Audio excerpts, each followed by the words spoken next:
Number of things I'd like to go over with you, like to get your comments on some things that I've discovered recently. And always have the same question that probably all of you have, and that is, how do you get somebody started so that they want to stay with it? How do you get somebody started so that they want to continue working when maybe things don't go very well? And how do you get people inspired? And I've got a couple of examples that got me thinking a little differently about all this. You know, when most of you got started in Shackley, we had to put a fair amount of money in, and that was a big factor as to why people stayed with it. They wanted to pay that money back. They focused on the future, and as you know,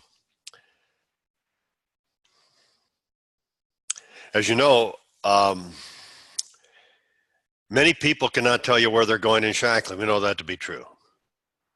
And they're not focusing on the future. They're focusing on the present. They're focusing on the programs.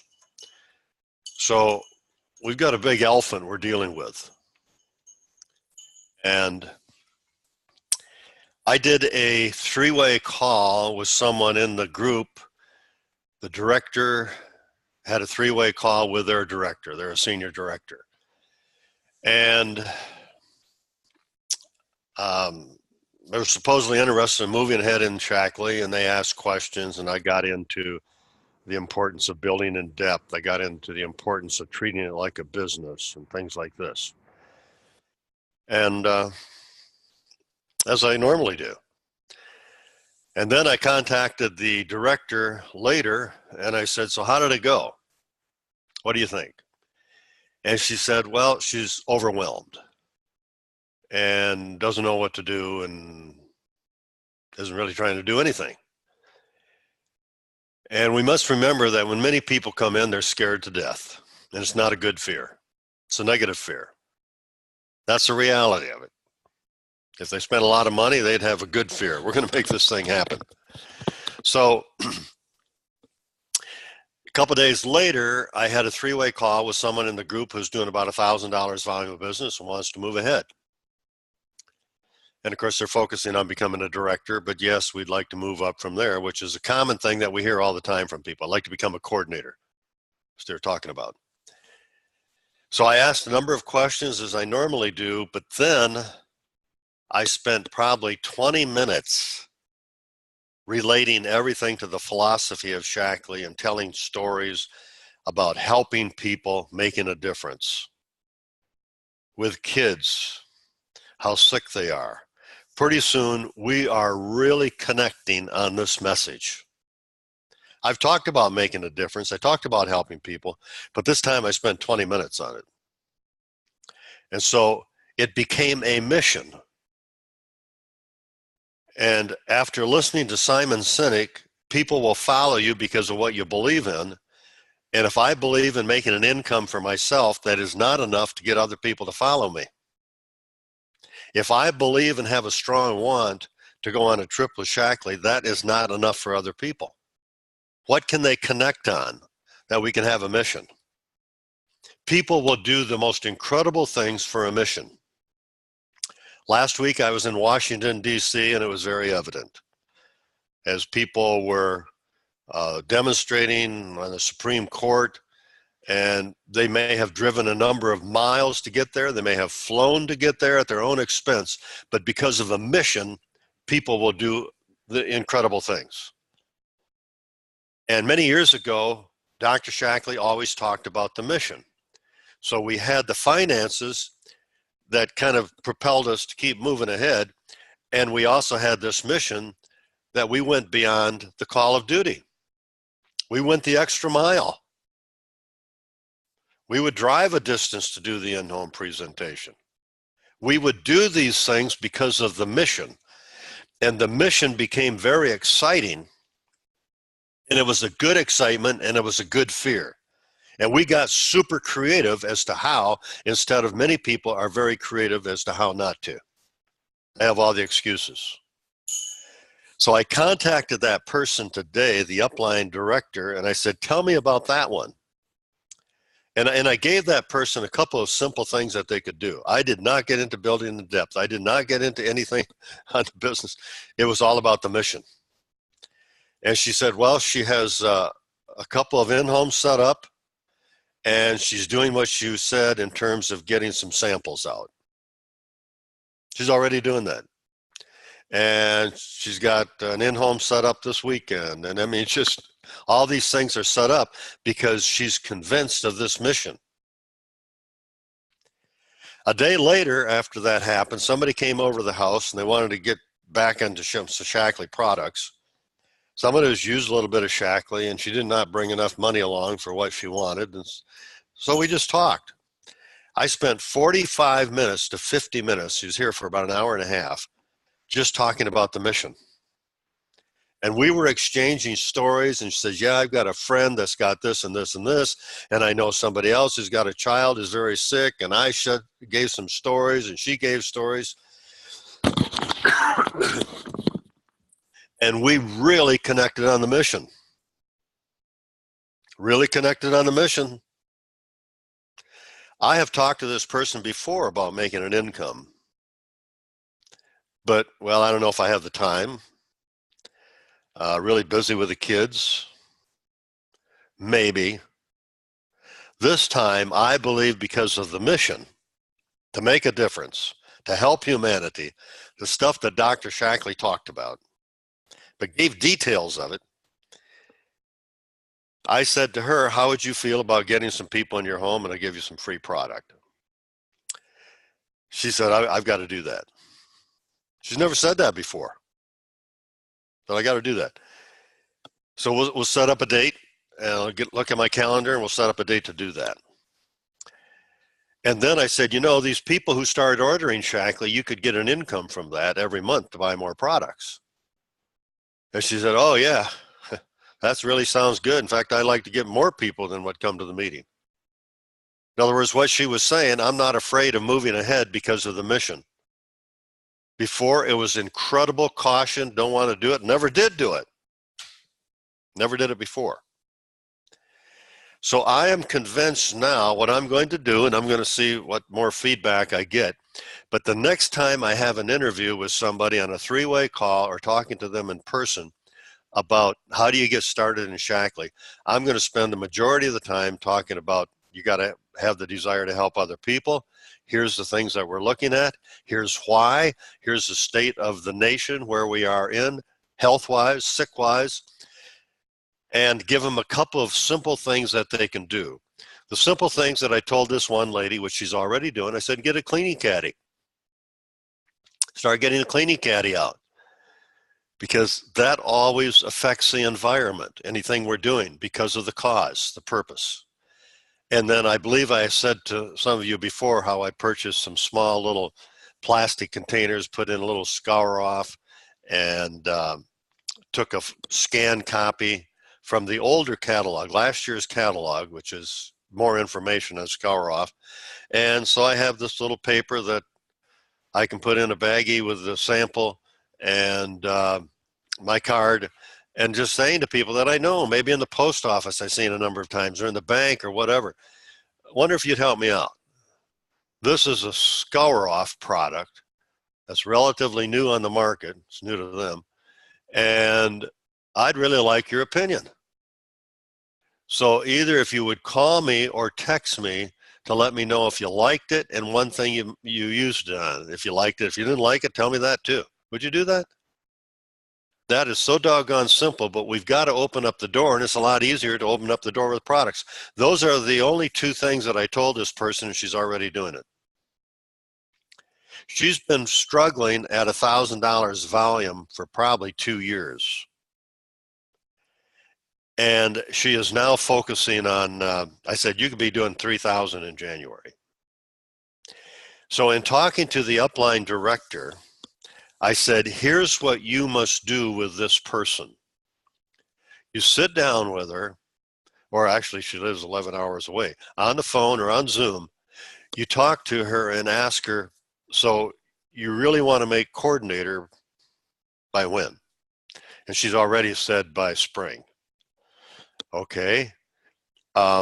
What will the business look like, and so on.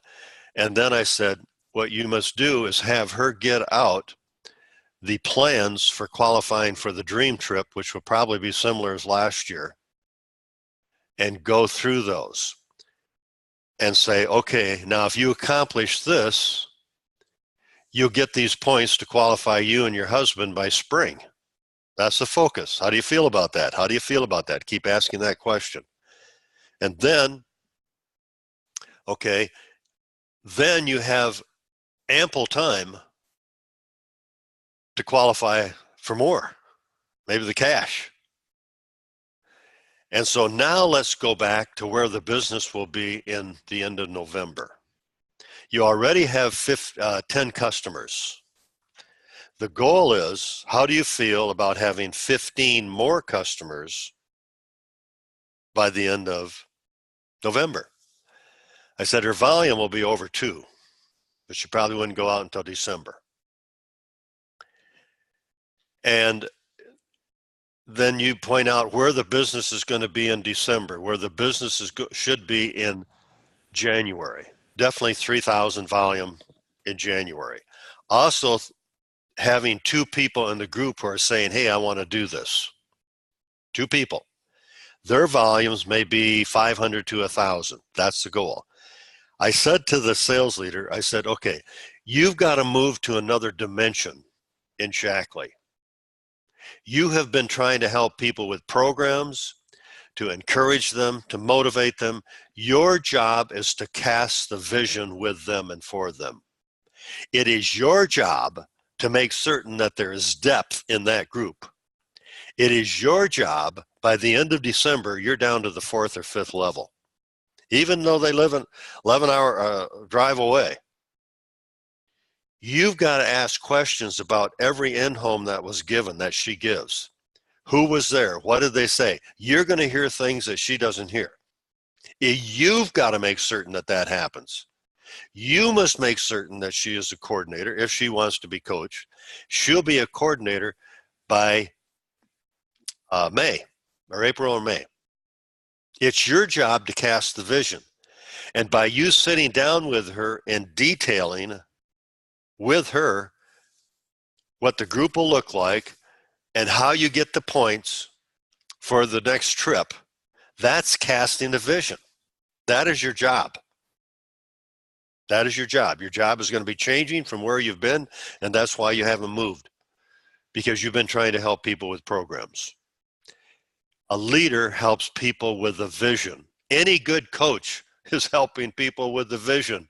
I don't care what sport it is. It's the vision. To grow in Shackley, it's the vision. I said, do you realize where your business should be a year from now? They have 1 director.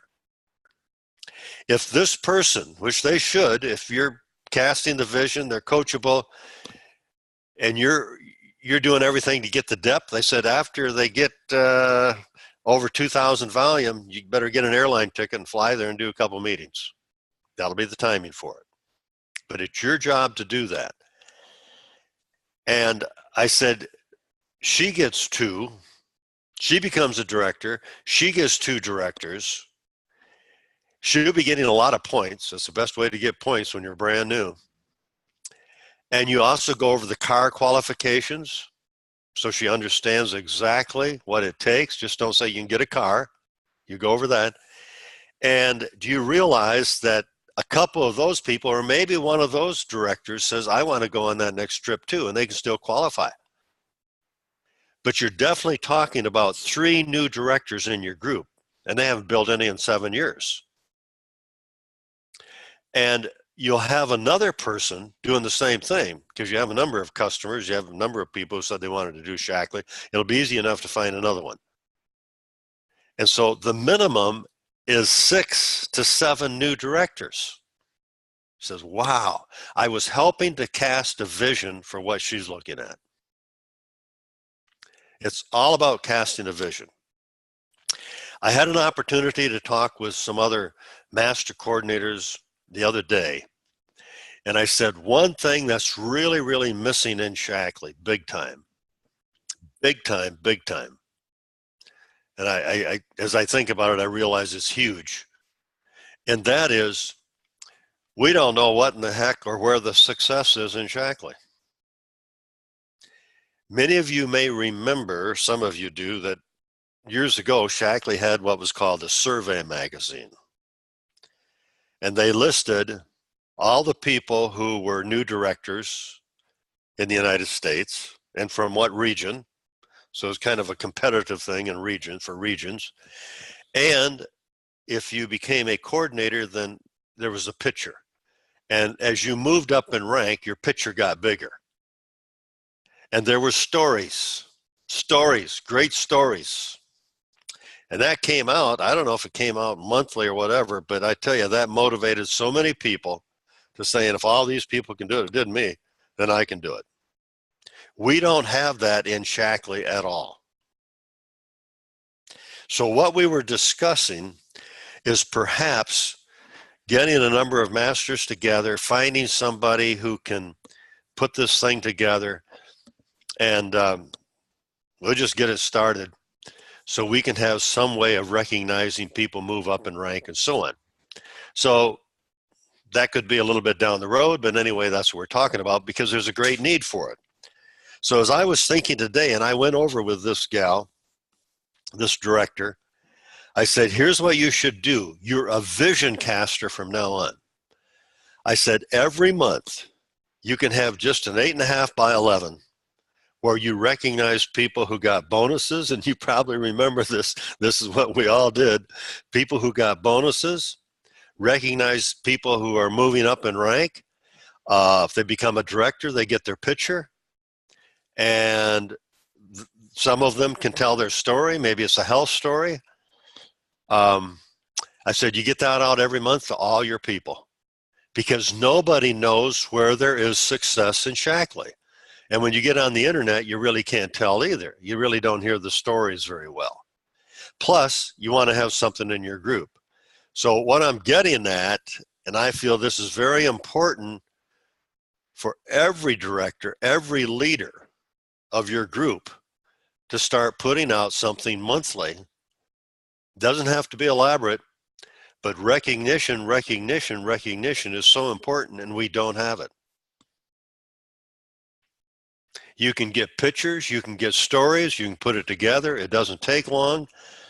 And that's what I'm going to start doing. I don't know how far I'm going to extend it. It depends on whether we have something as a group of other masters doing something on a quarterly basis. But I'm going to get something out because recognition is so important.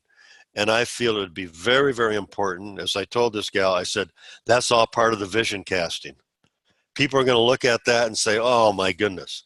I said, you can recognize people for things that you cannot recognize if it's for masses. In other words, if somebody moved their volume up 1,000 last month, you can recognize them. But that could not be recognized if you have, a lot of people to be recognized. If several master coordinators are going in on that, you really can't recognize one person for moving their volume up. But in your own group, you can. So it's all about casting a vision.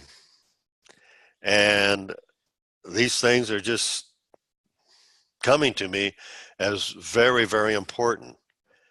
And I just looked at a YouTube video of another company that's doing quite well. It's been around for 10 years. And sounds pretty compelling. But you get to see these people and hear these people's stories. And the other thing is that they talk a lot about, everybody talks about helping other people. I thought, how ironic. They're talking about making a difference. They use that term.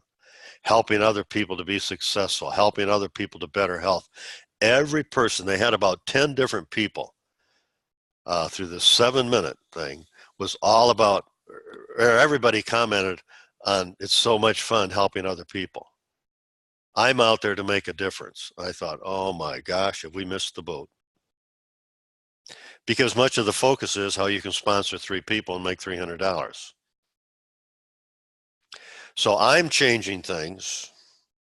I'm changing how I'm communicating with people, because a person who is inspired to grow because of the mission, they'll learn very fast. A person who is not inspired to grow, they take a lifetime to learn anything. So I feel, as I know when I've given meetings and I talk about making a difference and stuff like this, everybody agrees, yeah, we've got a real problem. Well, now on an individual basis, I'm going to spend ample time, maybe 40 minutes of the hour is going to be spent on the mission. And then as they start moving ahead, they can start learning basic things about the business, but taking too big a step scares everybody. They back off. They don't have an investment. What are your comments? This is what I'm thinking.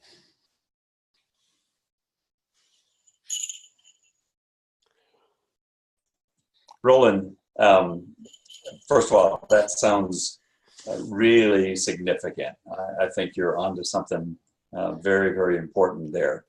Can you talk a little bit more about some of the content that you go through in talking about making a difference, and in casting that vision? If you're spending 40 minutes talking about making a difference, is a lot of that talking about sort of the creating pain, like you've talked about in the past, where you're kind of bullet pointing some of the health challenges that we face? Talk just a little bit more about how you go about helping people see that they need to make a difference and that they can make a difference. Good question, Dick. And of course, I feel so strong about this, so you know, it has to come from the heart. Otherwise, it's not going to work very well. But some of the stories I tell, I said, I was in Lowe's the other day, and I saw this mother at 10:30 in the morning, and her child was probably no more than 9 years of age. He was getting a Pepsi and started drinking in the checkout lane. I said, I cringed, and I did. I wanted to say to that mother, do you realize what you're setting this kid up for? And by the way, 1 in 3 children are going to be diabetics. Are you aware of that? Yes. I mean, I've heard, yeah. I went into Costco a week ago, and they've got huge bins of candy. Where is our common sense? I mean, it's appalling. In fact, everybody says, give money to cure diabetes.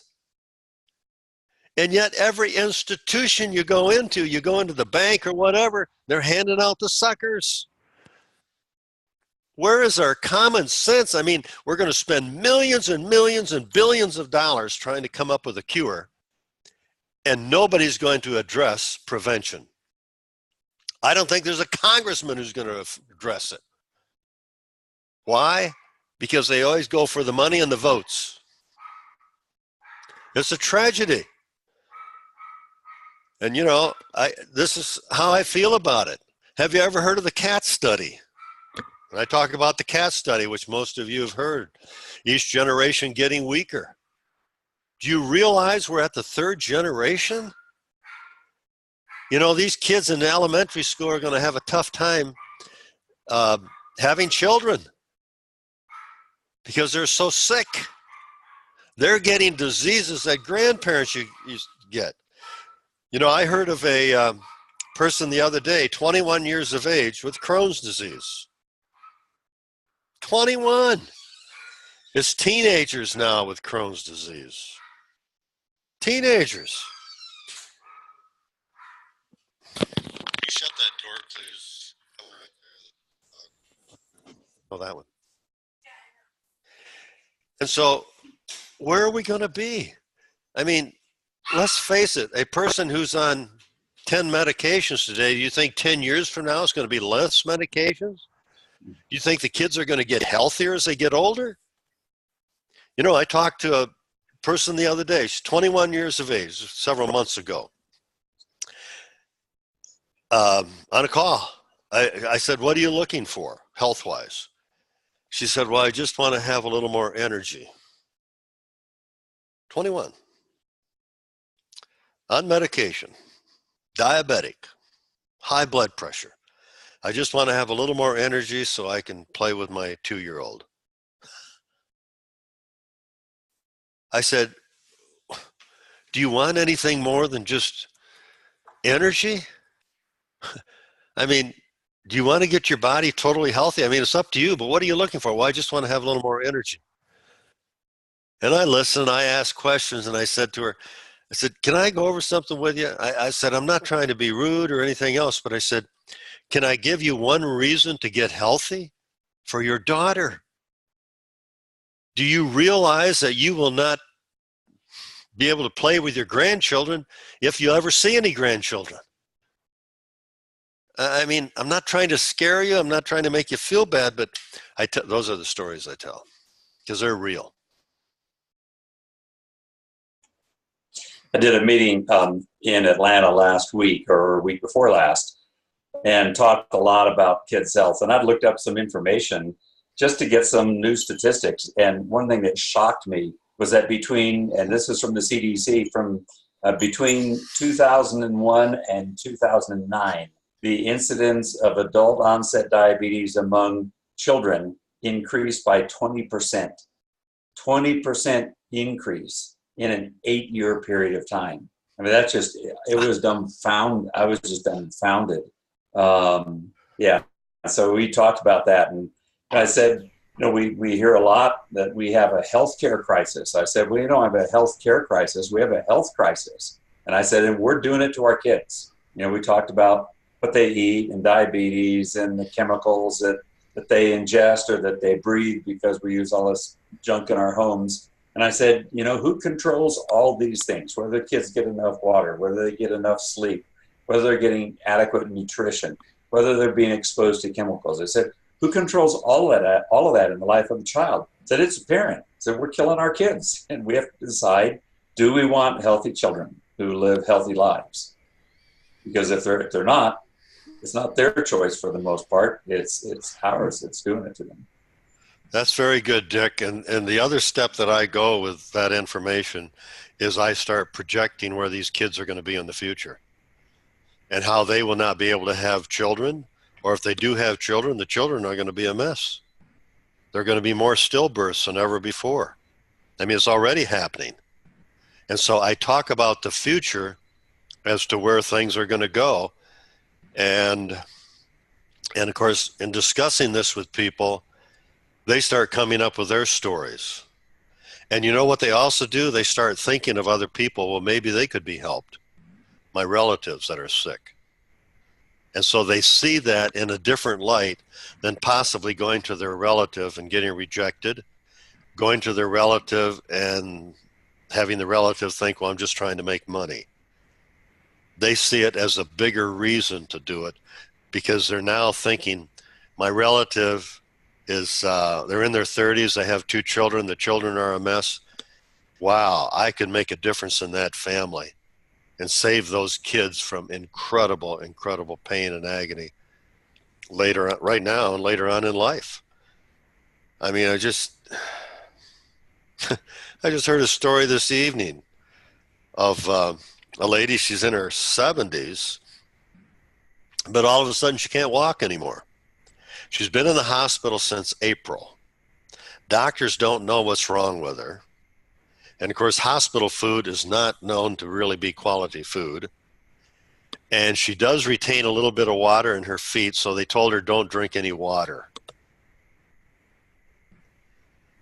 Where in the world is their thinking? I mean, it's pathetic. Don't drink any water. I said, what does she drink? Well, she drinks a little tea. And they give her some type of a jello thing that has some moisture in it or whatever. But she's not getting enough liquid, and she's a diabetic, and she's just falling apart. And she's been there since April. And Noel is helping to pay for that because this lady lives in Canada. So his tax dollars are helping to pay for this woman. And doctors are now talking about doing a biopsy on the nerves to see if what the problem is with her nerves. It's a big malnutrition problem. That's what it is. I mean, stay away from the hospital if at all possible. If at all possible. I mean, I don't know how you feel about some of these stories you hear, but I feel it would be good for people to also hear some stories with a little more detail. Instead of saying, you know, I weighed 300 pounds and now I'm down 100 pounds, something like this. But how did I feel when I was at 300? Do you realize it was so uncomfortable for me to get in and out of the car? I'd walk out to my mailbox and I was breathing hard. In other words, by giving some of those details, it gives the feeling rather than just the facts. And I can remember, and I'll bet many of you can remember, stories I heard decades ago. I remember like they were yesterday. The person helped me to get started in Shackley talked about her arthritic problems. And it wasn't just to have arthritic problems, but described what the pain was like. And told the story. It was Madeline Trottier, and told the story of how in the beginning everybody was saying, "What are you doing?" And she said, "I'm not selling it," but people kept buying it. And then what happened is that what really turned the events of thinking is that they got a couple using the products for their daughter who had cerebral palsy.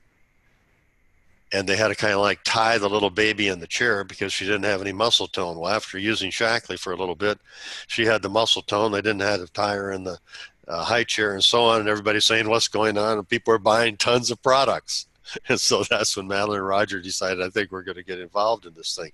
I remember her telling the story of this little baby who kept throwing up. It wasn't just throwing up, but the baby would throw up on the carpet. Every time the baby ate something, the baby would throw up.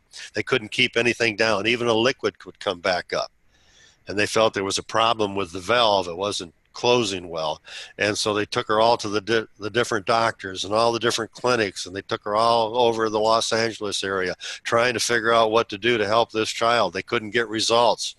They finally got all the x-rays, the family did, and Madeline got all the x-rays and everything. They sent them to Dr. Shackley. And about a month later, it came back on the outside of the envelope, malnutrition, give her more Shackley. So they upped the Shackley and the problem was over. Those stories sell. And we're not telling the stories, at least I haven't been telling the stories that really people can relate to.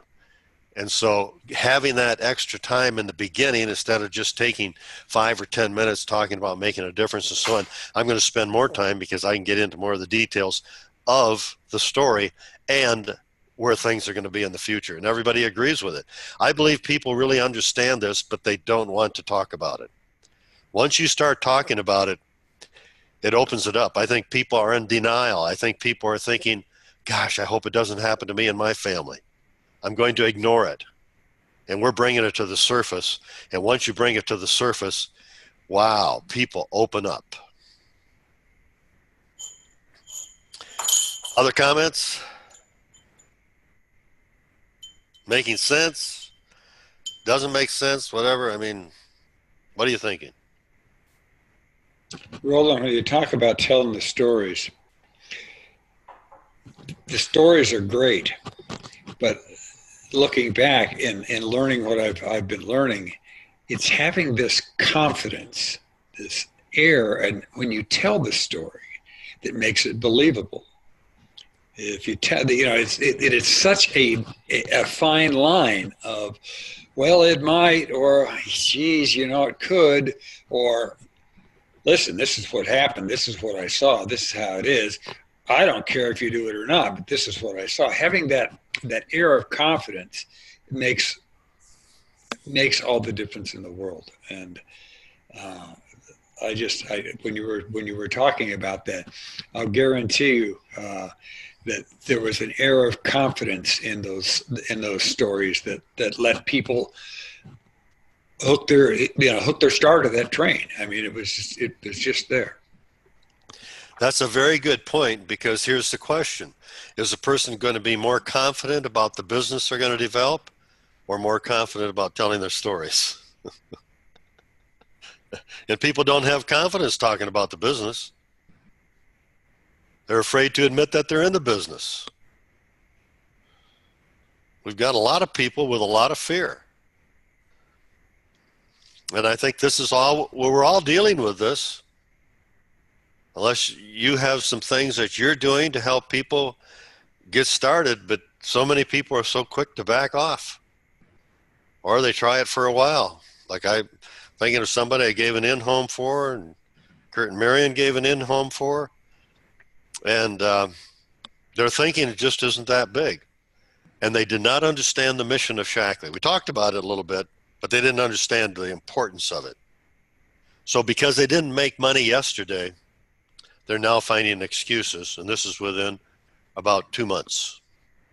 It's kind of the normal thing that's happening. So now they're backing off and they have the excuses. And so I looked back on it and said, if we had spent just quite a bit more time on the mission.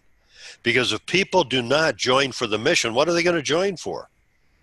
That they have a passion for.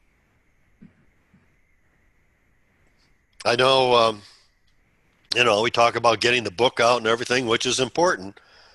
But when people have an interest, it's the belief that they're going to follow. Who else? I'd like to hear your comments.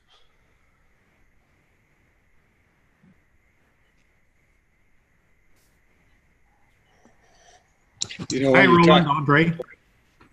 Got somebody else on? Richard was talking about the belief aspect. If people's beliefs are strong, you don't have to tell them too much. You don't have to explain to them how to demonstrate the Vital E or take the Vital E or demonstrate the basic H. If the belief is there, they're just going to go out and do it. Yep. With gusto.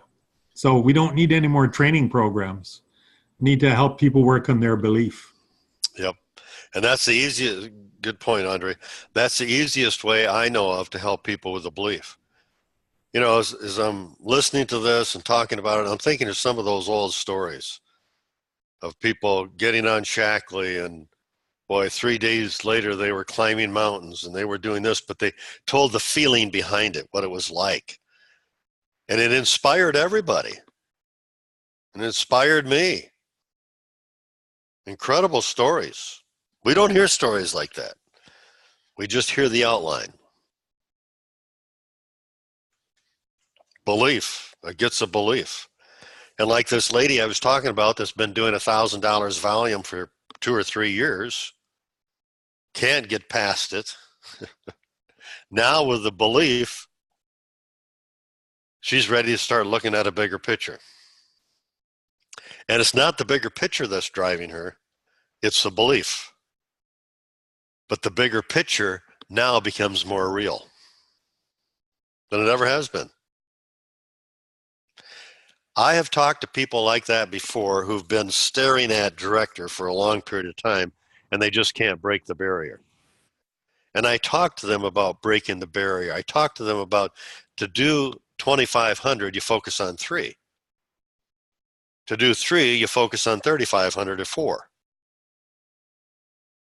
And it all makes sense, but it doesn't help much because they're so gun shy about breaking the barrier. But as an example, with this one person, that barrier isn't there anymore because of the belief in helping other people with the mission.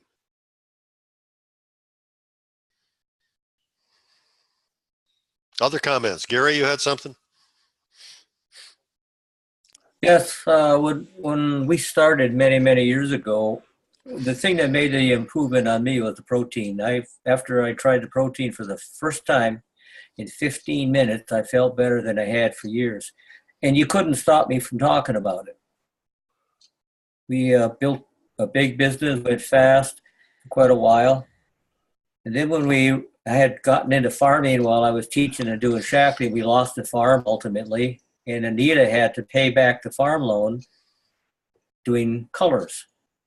So she was out doing color and cosmetics all the time. So our story is Shackley basically saved our marriage because I was terrible to live with. I didn't feel good. And then the financial situation was solved. And it just, we still tell those stories. It's important to us. And we want people to know that it can have an impact on their lives. It may not be the same impact we had, but. Well, that's a great story, Gary. And I know giving more details of that story would be very, very inspiring. I mean, as you're talking about, you were not comfortable to live with, give some examples. Yeah, well, I was chronically constipated for 7 years, so Herblax. I've never been without Herblax or protein every day for 40 some years. I tell you. And it works. Details with the pictures. Yeah. And we do that. We just haven't done it often enough, but we're a believer in stories. Yeah. And I think so often Madeline Trottier telling some of these same stories, I heard them so many times from her, but talking about her brother who had crippling arthritis and giving the details and going into the hospital to see somebody who had some arthritic problems, had been using the supplements, and then the arthritic problems kind of came back. And she goes in there and she describes what it was like going into the room and talking to the person. And then she said, "Are you taking your protein?" And the person said, "Well, not really." Get on that protein. They got on that protein, and I tell you, they came out of the hospital 2 days later, and you know, they're talking about, anyway, with the details. Do you remember that story, Noel? Yes. We remember stories. And I will be telling more stories, and I'll have more time to tell stories with people, because ultimately the foundation of Shackley is staying in balance and harmony with nature, helping the other guy, and making a difference. And that's the foundation that we all had, and I feel we must really, really get back to it. And I know no better way than to really, really get into where we are and where we're going to be if we don't change. Because I can also cast a vision for people, showing them the good things that can happen. And that's what people would do. I mean, just like Gary, you're telling your story, casting the vision as to what life is like now, where it would have been if you had not done it. What would have happened? Give some details. Marilyn, what are you thinking? You're muted. Okay. Just this past weekend, I was out of town for about 3 days, and I took my daily routine with me. Food was provided, but I take my own because I don't eat the food that they provide. And there were some ladies, well, everybody notices because it's different from what everybody else is doing. But one lady specifically came up to me, and she just started asking questions. And, you know, I have lots of stories that I can share with people, from stories that I've heard from other people, but in my own family with my own children, things that have been overcome because they were devastating illnesses that don't exist anymore. But this lady, she said, "Why are you doing that?" And I was mixing up my protein. And I said, "Well, it's what I eat every day for breakfast and lunch. Makes me feel good." And she said, "Well, I'm wanting to lose some weight." And I said, "Oh?" And she said, "Yeah, I want to lose some weight. Can you use it for that?" I said, "Well, sure, you can do it for that." I said, "That's not the reason I use it, but that's its purpose, is to help you to lose weight if you desire. But it really makes you feel so much better, makes you feel healthier." And, you know, I just kind of left it at that. And she came back to me 3-4 different times throughout the weekend. And we really had the opportunity to sit down, and I learned so much about her. It wasn't about trying to sell her something. It was learning about her and how, of course, in my mind, when we talk to someone, we want to know how we might be able to help them be better. And so now we'll be communicating again here within a couple of days, because there is a distance between us. But letting people know that there can not only be a difference in their life, but in others around them as well. I think that's what's so, because people are watching us too. It's not just the stories we share. They're watching us. They pay so close that people that don't know us are paying attention, or that we don't know are paying attention. Sure. Very good. Thank you, Marilyn. And I would suggest that you let her know what your mission is. Mhm. Really get into the mission.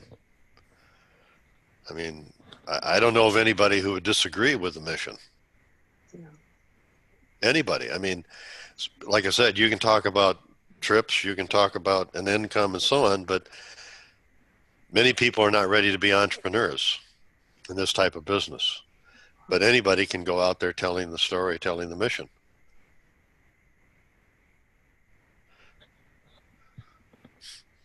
Who else? What do you think? Tell Go ahead. about, I want Pam to tell about Amy, just real quickly. We had a Sure. great success with an athlete here in Leadville this summer. Yeah, this gal is in her early 40s, and she went to Australia to compete in a world triathlon. And this gal, she's just really terrific. Anyway, she cut her time, her own personal best, and came in 7th in the world in her age division. Wow. And so we're gonna be having her speak at some meetings. And she, of course, we provided products for her. And she said a little note that she wrote us, I believe that they really helped me. So we have some stories to tell on that. And we're very, very excited. She had to swim in the ocean, and then in a wetsuit, then do the biking section of the race, and then running, which is her best event. Wow. And it was just incredible. I can't wait to tell more people about her. And just a terrific gal. So, but I was gonna a minute ago unmute and ask Roland, what do you do? How do you hold yourself back to only tell the story, cast a vision, talk about, and I think the comment you made that then you can get on to how it is better for you since you've made changes, or for people that you tell the stories about. Because I think I find that I want to slip over into being selfish. And I'm not so sure that part of it is so good. So I'm trying to be very cautious not to slip over to, quote, selling products and making that the big focus. Just stick with the story, the experiences, etc. So how do you guard against that? Well, I feel when I talk, I have a very strong passion, and I keep emphasizing whatever you want to do is fine when it gets into different products that they're asking about. Whatever you want to do is fine, and I don't have a close. I say it's up to you, but generally after I get talking about it, and I talk with a passion about the health that we're in, and showing the opportunity that we have for better health, basically everybody gets on exactly what I've gone over. And I don't get into sales. I'm sorry. I don't get into sales at all. Okay. Well, I think some of it for me could become selfish. But like, if you get to the end of your event and the hostess doesn't know what the next step is, where do you go with that? And I think Dick did that meeting a week ago Friday, and it was terrific from what I heard. I was with the grandkids with a sleepover. So he did the meeting himself. And I'm Very really good. proud of him. Yay, Dick.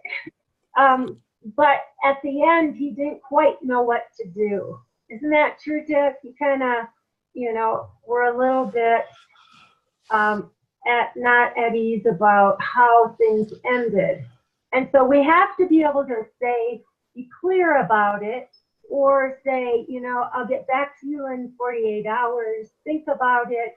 But that's even so still sellish to me. So I'm just trying to find better ways to do that without coming across like I'm trying to get their orders. But we have to have TV to, build this business. So that's a bunch of questions all rolled together. Well, first of all, in planning for that, I know about all the ailments that most of the people there have. Mm-hmm. So I can address those, but I really don't get into the details of what you take.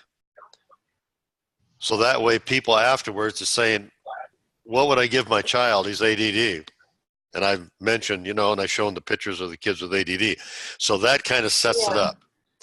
Then at the very end, I say, if there's some products that you're interested in trying or you have questions about, we're here to help you. And at the end, I ask, does anyone want a catalog? They get catalogs, and you see them start going through the catalog looking for things, and many of the people say, well, what would you recommend for this and this and this? And then I sit down with them and I circle those items in the catalog. And I also give out the little card for a drawing where people can check off, I'm interested in this, I'm interested in skincare, and so on. So we have all this information of what they're interested in, and basically most every card is checked off with something.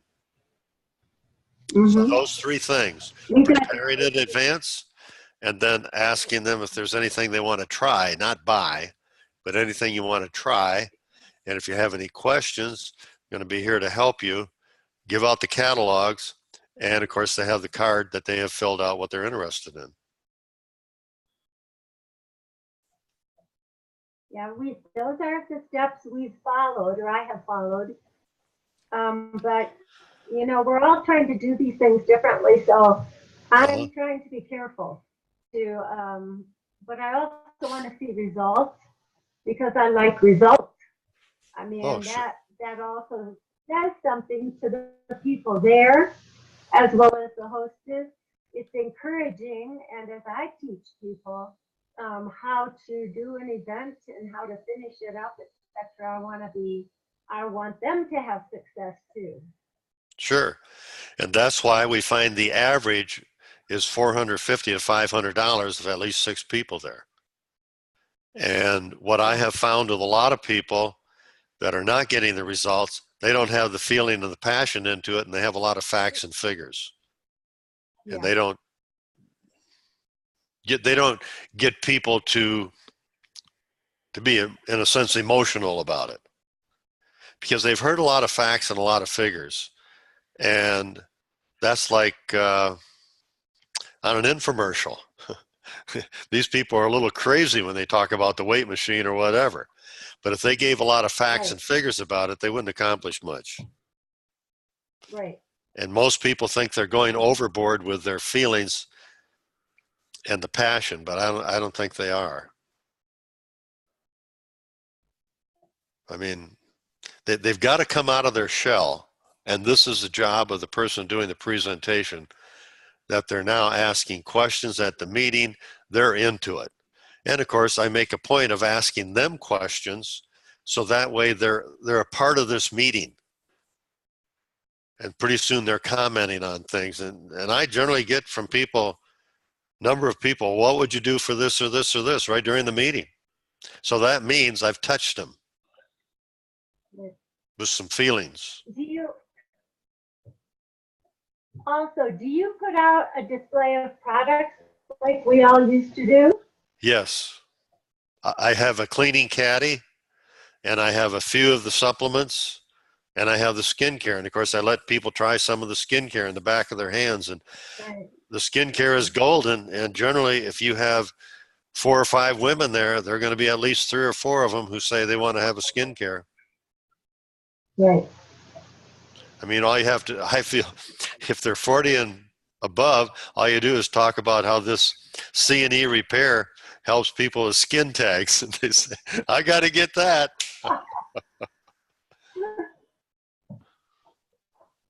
Good. Feelings. It's all based on feelings. What do you think of the idea of having a 1-pager, 8.5 by 11, with recognition of people in your group? I mean, we used to do that all the time, and it's something that is just not being done at all. And it just kind of came to me as I was talking to some of these other masters. Boy, we've got to have something to recognize people. People want recognition. That is such a big thing. I don't know why I've missed it so long, but it is huge. Comments on that, Gary? I see you put the thumbs up on it. Yes, we put out a monthly newsletter, and in it we have our own page that's specific to our business, and at the bottom we recognize newly sponsored people, and then we show who earned bonuses every month. I also put out a weekly electronic newsletter, and I haven't done so, but I'm thinking that maybe that'd be the place to insert some recognition as well. Uh-huh. So some of the people that get the electronic newsletter don't get the snail mail, and vice versa. So one way we're hitting everybody if we can. Right. I think probably what's going to get the best response from the most people is a snail mail, because it's something that they can leave on the table. They probably will not copy off a email. Right. And they can also take it around and show other people. Boy, it's just nothing better than recognizing people who are moving up in Shackley. And of course, letting people know where we're going ourselves in this business is very, very important. So one other comment of, these are things that I'm hearing. Somebody the other day wanting to build a business in Shackley had someone say to her, you know, in order to get B complex in your body, you have to take it in a liquid form, or you put the tablet under your tongue and let it dissolve. And I said to the person, what did you say? And she came back and said, well, you know, Shackley is different. Shackley's had all the tests, all the research and everything else. And I said, okay, from now on, you never come back with anything like that again. You ask questions. So we went over questions she could have asked. Can you explain that would be one. So does that mean any type of a B complex? Once we've heard these things, or soy is bad or whatever, you can prepare the questions now. And so you ask more questions about it.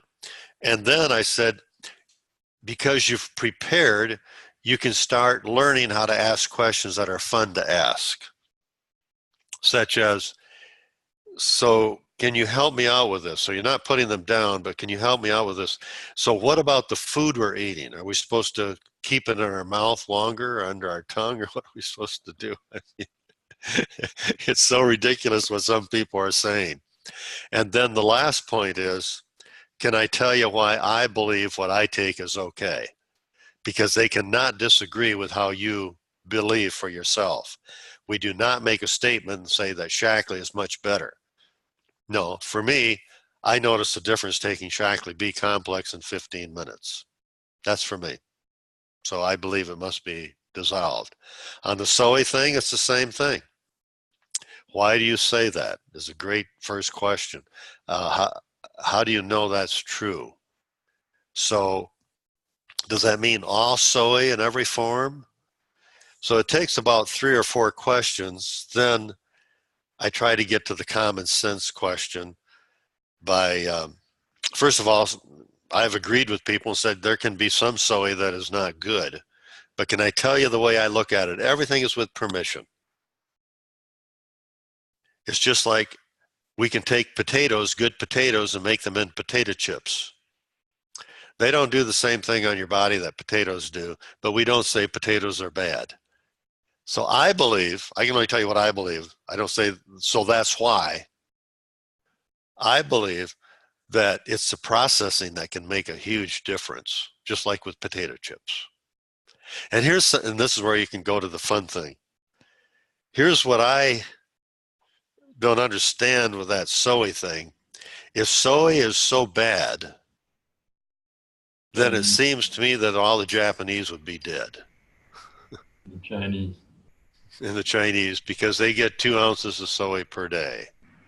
So I don't know what's going on there, but it just doesn't make sense. And for me, I've been using it for a number of years, and I feel the difference. I feel that it's good, and it has, in my belief, it has not harmed my body. So questions, maybe a little common sense point of view, and then can I tell you what I believe? And that takes care of it.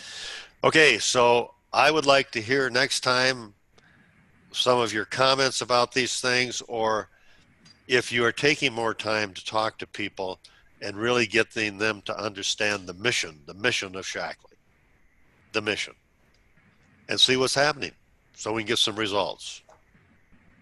Okay, thanks for being on. Thank you.